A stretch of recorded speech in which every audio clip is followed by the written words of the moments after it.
You ask Tiger to solve. This deals with linear equations with one unknown. The final result is x equals 19/2. Let's solve it step by step. Group all x terms on the left side of the equation. Subtract 5x from both sides. Group like terms. Simplify the arithmetic. Group like terms. Simplify the arithmetic.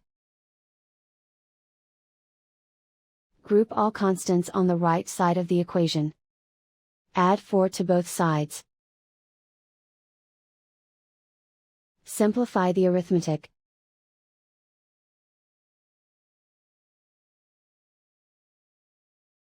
Isolate the x. Divide both sides by 2. Simplify the fraction. And so the final result is x equals 19/2.